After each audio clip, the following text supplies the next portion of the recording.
তো hello guys, welcome to our channel. আপনারা দেখছেন ফার্স্ট বাইট। তো আজকে আমরা বিকেলবেলা কোথায় যাব ভাবছিলাম, তো ডিসাইড করে উঠতে পারছিলাম না। তো স্কুটি নিয়ে চলে এসেছি জগদ্দল ঘাটে। তো এখন জগদ্দল ঘাটে এসেছি, উফ, আর কোথায় যাওয়া যেতে পারে জগদ্দল ঘাট থেকে সেটা কিন্তু আপনারা ভিডিওটা দেখতে থাকুন। তো এখন আমরা লঞ্চে উঠব। তো টিকিট কাটা হয়ে গেছে। তো এখান থেকে 9 টাকা করে টিকিট নেয়। তো 9 টাকার টিকিট কেটেই কিন্তু আমরা এখন জেটিতে চলে এসেছি। তো এত সুন্দর পরিবেশ আর বিকেলবেলাটা দারুণ। আজকের আকাশটা দেখেছেন? ওফ, পুরো নীল আকাশ, আর ওইদিকে হালকা হালকা গোধূলি হবে মনে হচ্ছে। আর হাওয়া, উফ, বলেন কি দারুণ হাওয়া দিচ্ছে, মানে পুরো মন প্রাণ জুড়িয়ে যাবে। তো এখন আমার গিন্নি লঞ্চে বসে পড়েছে, আর এইদিকে দেখেন আকাশটা, উফ, কি দারুণ, একদম পুরো সিনেমেটিক একখানা মানে দৃশ্য। তো এত সুন্দর দৃশ্য, আর আমার চারপাশটা দেখেছেন? উফ, ওইদিকে বড় বড় ফরেস্ট, এত সুন্দর লাগছে কি বলবো। তো এখন আমরা লঞ্চে উঠে গেছি। তো এখন লঞ্চ ছেড়ে দিয়েছে, তো সবাইকে আর একবার হাই করে দিলাম। তো এখন লঞ্চের যাত্রা স্টার্ট হয়ে গেছে এখন আমাদের। তো এখন আমরা যাচ্ছি কিন্তু কোথায়? চন্দননগরের উদ্দেশ্যে। উফ, কি সুন্দর ভিউ, মানে গঙ্গাটা এত সুন্দর লাগছে, মানে পুরো একদম সিনেমেটিক ভিউ পুরো। তো আমার এত সুন্দর আজকের বিকেলবেলাটা লেগেছে কি বলবো। তো চন্দননগরে যাওয়াটাও আজকে মনে হচ্ছে একদম ফুলফিল হবে, বলে পারফেক্ট হবে চন্দননগরে যাওয়া। তো চন্দননগর কিন্তু খুব একটা ঐতিহাসিক কিন্তু শহর, যেখানে কিন্তু সবচেয়ে বিখ্যাত আছে চন্দননগর স্ট্যান্ড ঘাট। তো আমরা কিন্তু চন্দননগর স্ট্যান্ড যে ঘাটটা আছে সেই ঘাটেই কিন্তু আমরা পৌঁছাবো আর একটুখানির মধ্যে। এখান থেকে কিন্তু বেশি টাইম লাগে না, জগদ্দল ঘাট থেকে কিন্তু চন্দননগর ঘাট একদম মানে 4-5 মিনিটের মধ্যেই পৌঁছে যাওয়া যায়। চলে এসেছি স্ট্যান্ড ঘাটে। তো চন্দননগর স্ট্যান্ড হচ্ছে ঐতিহাসিক এই শহর। আরও সুন্দর লাগে এই নদীর ধারে যে গাছগুলো, উফ, দারুণ লাগে। আর এই ঐতিহাসিক গুরুত্বপূর্ণ অনেক ভবন রয়েছে কিন্তু এই চন্দননগরে। এটি ফরাসডাঙ্গা নামেই কিন্তু পরিচিত। আর এই শহরটি আরও একটা নাম আছে, যেটা কিন্তু বলা হয় আলোর শহর চন্দননগর। তো এটি স্থানীয় মানুষ এবং পর্যটকদের জন্য এইভাবেই একটি জনপ্রিয় স্থান। তো আই লাভ চন্দননগর। তো চন্দননগর বলতে ফরাসি ইস্ট ইন্ডিয়া কোম্পানির ও ইউরোপের উপনিবেশ ছিল, এবং চন্দননগর ছিল বাংলা ও ইউরোপের বাণিজ্যের প্রধান কেন্দ্র কিন্তু। তো চন্দননগর শহরে কিন্তু জগদ্ধাত্রী পুজো ও আলোকসজ্জিত অনুষ্ঠান এটা কিন্তু আমাদের বহুল প্রচলিত আছে। তো এখন আমরা জলশ্রীর কাছাকাছি আছি। তো এই জলশ্রী, তো এটা একটা হাউস বোট। তো এখানে কিন্তু রেস্টুরেন্ট আছে বোটের মধ্যেই। তো এটাও একদিন আমরা ট্রাই করব। তো আজকে আমরা যাচ্ছি একদম অন্য একটা জায়গায়, তো যেটা আমার খুব ফেভারিট, তো সেটা হচ্ছে ফ্লেভার ক্যাফে। তো এটাও আমাদের এক সাবস্ক্রাইবার আমাদেরকে রেকমেন্ড করেছিল। তো আজকে আমরা চলে এসেছি চন্দননগরের ফ্লেভার ক্যাফে।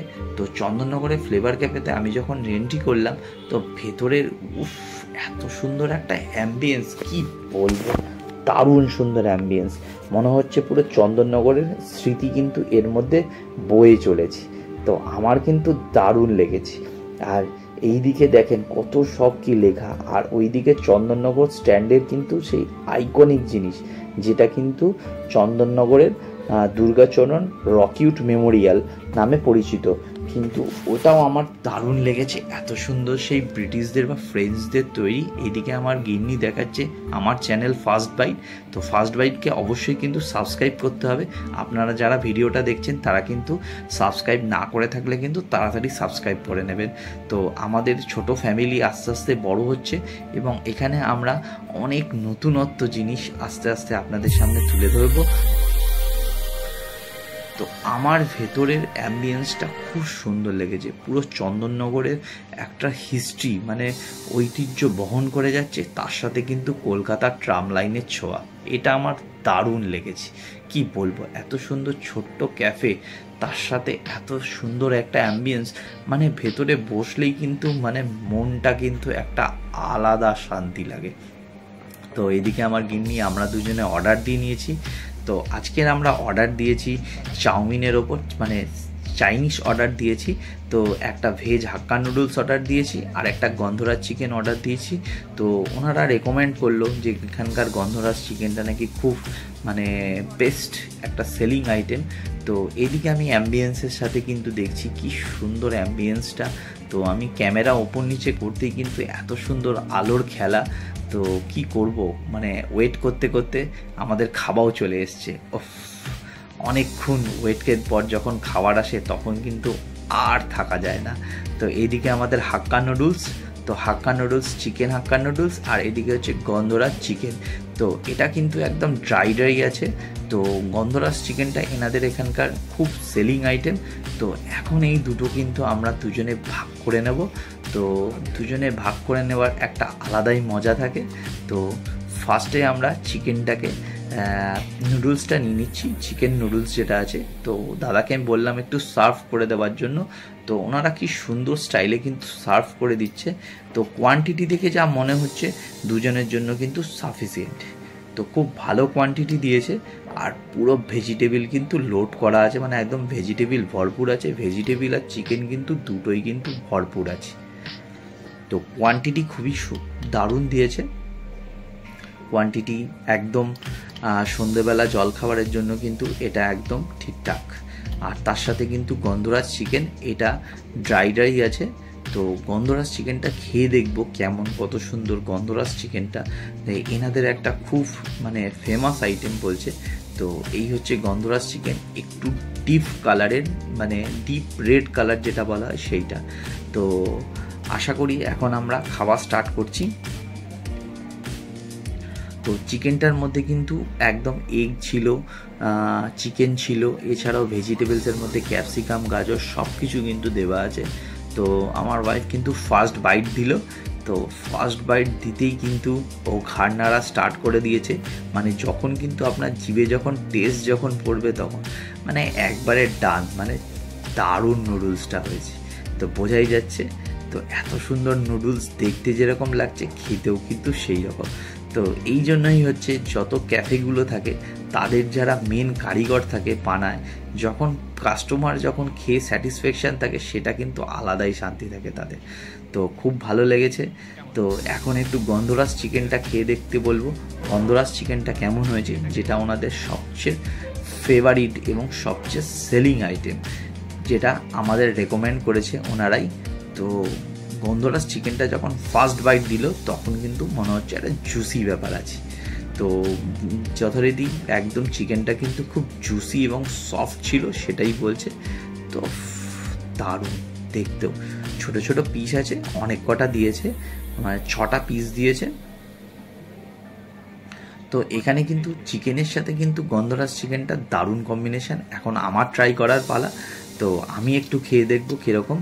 ভেজিটেবিল তো পুরো বলেন কি ভরপুর একদম ভেজিটেবিল, মানে কি বলবো, মানে অনেকক্ষণ ধরে খিদে পেয়েছে তো মানে কথা জড়িয়ে যাচ্ছে। তো ক্যামেরা করতে করতে খেতেও অনেক দেরি হয়ে গেছে। তো এখন আমি তাড়াতাড়ি খাচ্ছি। সত্যি মানে মুখে পড়তেই একটা আলাদা ফ্লেভার, যেরকম অ্যাম্বিয়েন্স সত্যি তার সাথে খাবারের কোয়ালিটিও কিন্তু সেরকম। এখন আমার গন্ধরাজ চিকেনটা নিয়েছি। তো গন্ধরাজ চিকেনটা আমি একটা বাইট দিলাম। চিকেনটা পুরো জুসি, জাস্ট মানে কি বলবো, এত সুন্দর ম্যারিনেট করা আর কোটিংটা একদম হালকা, মানে জাস্ট একদম হালকা অথচ জুসি কোটিং করা। তো খুব সুন্দর লাগছে। তো কোনো মানে কথা হবে না। তো যেরকম খুব সুন্দর ওনারা রান্না করেছেন, আমার তো নুডলসটা খুব পছন্দ লেগেছে, এত সুন্দর। তো যেই বন্ধু আমাকে রেকমেন্ড করেছে তাকে কিন্তু একটা স্পেশাল থ্যাঙ্কস দিচ্ছি। তো এই হচ্ছে দেখেছেন গন্ধরাজ চিকেনটা। তো এটা কিন্তু একদম ড্রাই ছিল, তো আমার দারুণ লেগেছে। তো ওভারঅল এক্সপিরিয়েন্স খুব ভালো।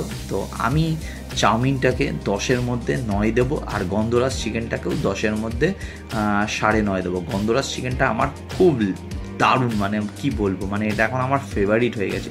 মানে এত সুন্দর চিকেন আর এত সুন্দর ম্যারিনেট হয়েছে, কি বলবো, জুসি। আর মানে চিকেনটা যে এত সফট, মানে না খেলে আপনারা বুঝতে পারবেন না চিকেনটা।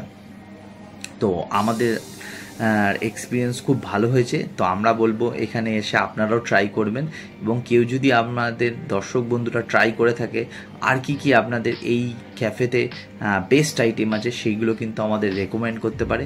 তো এখন আমরা ভাবছি চন্দননগরে আরও অনেক ভালো ভালো খাবারের দোকান আছে যেটা কিন্তু এক্সপ্লোর করতে হবে। তো এইদিকে তো ব্যারাকপুরের দিকে অনেক রেস্টুরেন্টই আছে, সেইগুলো আমরা এক্সপ্লোর করছি, কিন্তু চন্দননগরের দিকে কিন্তু অনেক আইটেম যেগুলো পেছনের দিকে পড়ে যায়। তো ওয়াইফ খেয়ে দেখছে, ওরও কিন্তু খুব ভালো লেগেছে। তো এত সুন্দর চাউমিনটা, মানে কি বলবো, একদম মানে ওর কাছে একদম মানে ফাটাফাটি হয়েছে। তো দুটোর কম্বিনেশনই কিন্তু বেস্ট ছিল। তো আজকে আমরা এই দুটোই ট্রাই করছি, অন্যদিন আসবো যখন অন্যদিন আরও আইটেম যেগুলো আছে সেগুলো ট্রাই করব। তো একদম গোটা চিকেন কিন্তু মানে এখানে এমন না যে চিকেন কম দিয়েছে, চিকেন, ডিম, ভেজিটেবল সবই কিন্তু খুব ভালো দিয়েছে। তো আমাদের খাওয়া একদম শেষের দিকে। তো আপনাদের এই ভিডিওটা কেমন লেগেছেন অবশ্যই কিন্তু আমাদের জানাবেন, কমেন্ট করবেন। চ্যানেলটা যদি সাবস্ক্রাইব না করে থাকেন তাহলে চ্যানেলটা সাবস্ক্রাইব করবেন। তো আজকে আমরা একটা হিস্ট্রি দিয়ে দেখালাম। তো চন্দননগরে এসেছি ঘুরতে, চন্দননগরের হিস্ট্রির সাথে সাথে তার সাথে একটু খাওয়া, স্ন্যাক্স আইটেম, ঠিক আছে, সন্ধেবেলার আড্ডা, এগুলো কিন্তু সবই জমে যায়। তো আমার তো খাওয়া এখানে শেষ, কিন্তু আমি কি বলবো, ওই ভিডিও করতে করতে এত তাড়াতাড়ি খিদে পেয়ে গেছে, কি বলবো, গন্ধে খিদে পেয়ে গেছে, মানে আর সহ্য করতে পারছিলাম না। তো আমার খাওয়াটা আজকে খুবই ভালো লেগেছে এখানে। তো আপনাদের কেমন লেগেছেন, আর আপনারা অবশ্যই মাস্ট ট্রাই করবেন কিন্তু এই ফ্লেভার ক্যাফেতে। আর আপনাদের কেমন লেগেছে সেগুলো কিন্তু আমাদের কমেন্টসে জানাবেন। তো এখন আমরা তো এখান থেকে বেরিয়ে যাওয়ার পালা, টাটা বাই বাই। তো এটা হচ্ছে আমাদের লাস্ট বাইট বলতে পারেন। তো এই লাস্ট বাইটটা একটা আলাদাই থাকে, ওই জন্য স্পেশাল থাকে আমার। কিন্তু লাস্ট বাইটটার মধ্যে একটু নুডলস, চিকেন সব কিছু ছিল কিন্তু লোডেড। তো মনে হয় না লাস্টেরটা কিন্তু একটু ভালো খেতে। এই হচ্ছে আমাদের বিল। তো বিল আমাদের হয়েছিল 477 টাকা। তো যাই হোক, আমরা এখন চলে এসেছি সেই চন্দননগরের ঘাটে। তো এখন আমরা বাড়ির দিকে উদ্দেশ্য রওনা দিচ্ছি। তো এই চন্দননগর ঘাট থেকে কিন্তু আমরা যাব জগদ্দল ঘাট, তারপর সেখান থেকে আমরা স্কুটি করে বাড়ি চলে যাব। তো যাওয়ার পথে কিন্তু বাই বাই চন্দননগর। তো আবার দেখা হচ্ছে। ওইদিকে জলশ্রী একদম জ্বলছে, কি সুন্দর লাগছে, দারুণ অ্যাম্বিয়েন্স। তো বন্ধুরা, ভিডিওটা কেমন লেগেছে অবশ্যই আমাদেরকে জানাবেন, এবং আপনাদের সাথে দেখা হচ্ছে পরবর্তী ভিডিওতে। আর ভিডিওটার মধ্যে যত পারবেন বন্ধু বান্ধব, ফ্যামিলি, ফ্রেন্ড, রিলেটিভ সবার মধ্যে শেয়ার করবেন। তো এছাড়াও আমাদের অনেক অনেক ভালোবাসা দেওয়ার জন্য আপনাদের কাছে চিরকৃতজ্ঞ। তো দেখা হচ্ছে পরবর্তী ভিডিওতে।